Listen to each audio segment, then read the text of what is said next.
Video tutorials by Andrew Buckle.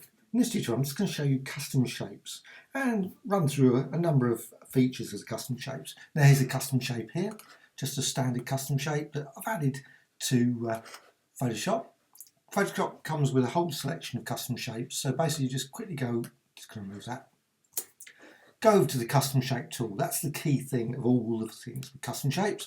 Just go there, custom shape tool, and then just go to the panel here. There's a drop down, a preset picker, and you can see a whole range of custom shapes. Now these custom shapes are ones that you can find on the Graphic Extras website, whole range of other custom shapes as well on that site, and also of course around the web.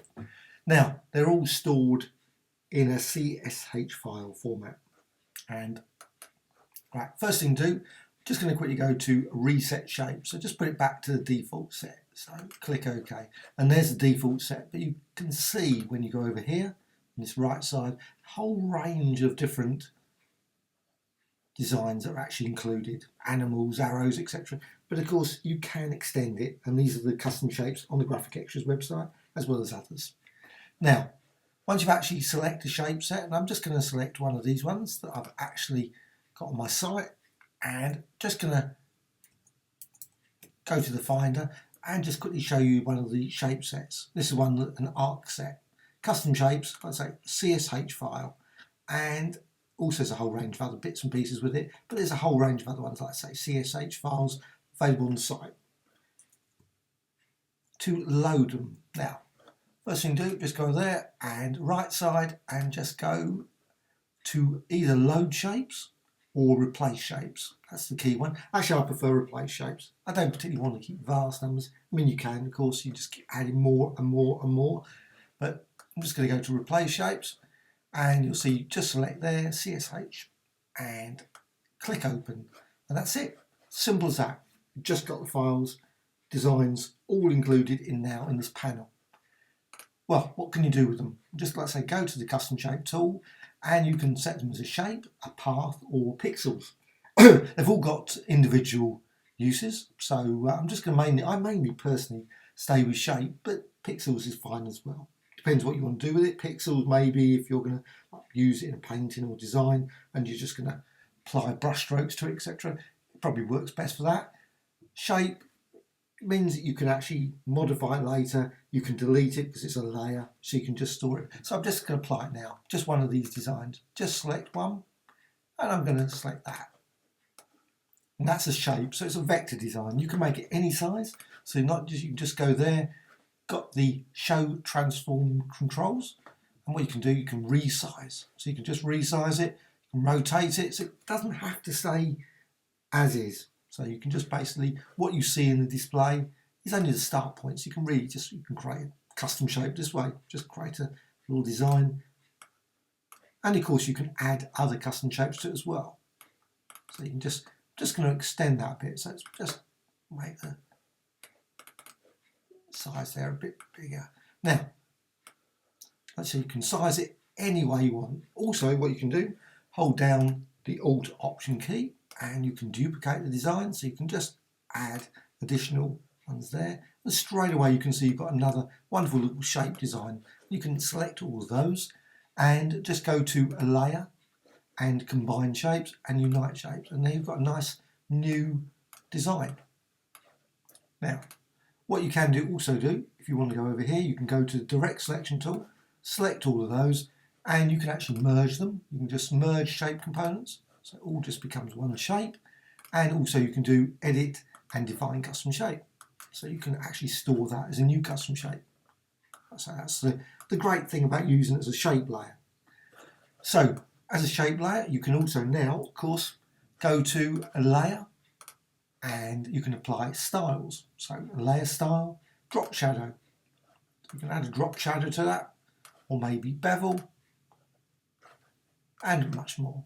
Don't have to keep that, of course, you can just remove that at that point. You can set it to any colour, so you don't have to just keep it as black. I've got it black there.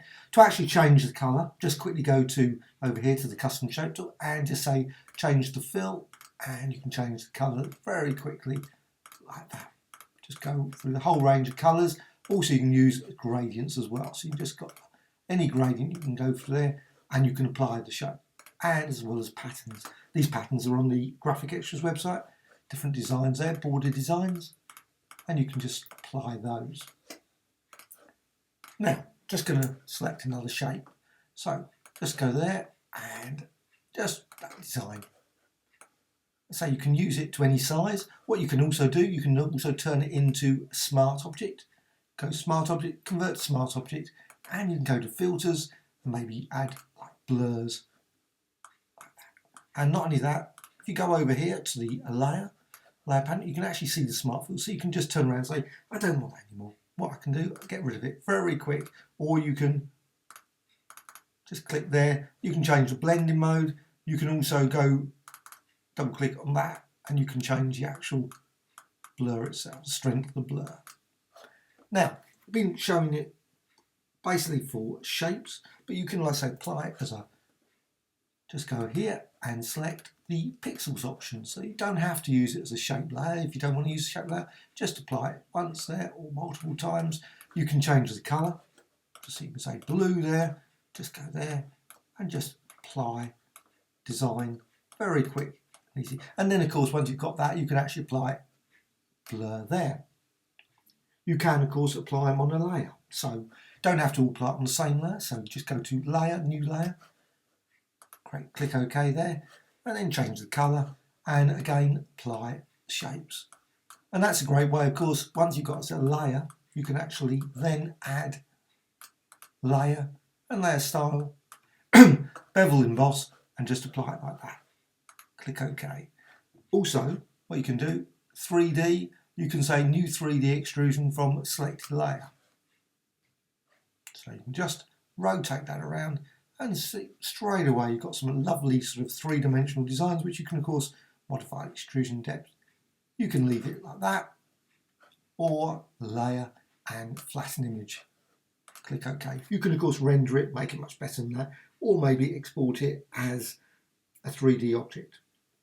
And that's a quick run through some of the features. I mean, there's thousands more things you can do with them. Of course, you can export them to Illustrator as well as other applications.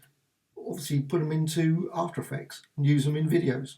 Much more than that. Also, of course, you've got window and timelines here, so you can actually use them as in videos as well. So you can just use that layer. So if I add another layer, you can just see the design. Just add that, add it as a layer. So instead of just adding to that, there you can see it becomes a shape layer, and you can modify it in time and set various keyframes, etc.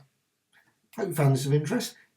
Please check out the Graphic Extras website. Lots and lots of custom shapes on there, lots of tutorials, also adding many new tutorials on YouTube as well.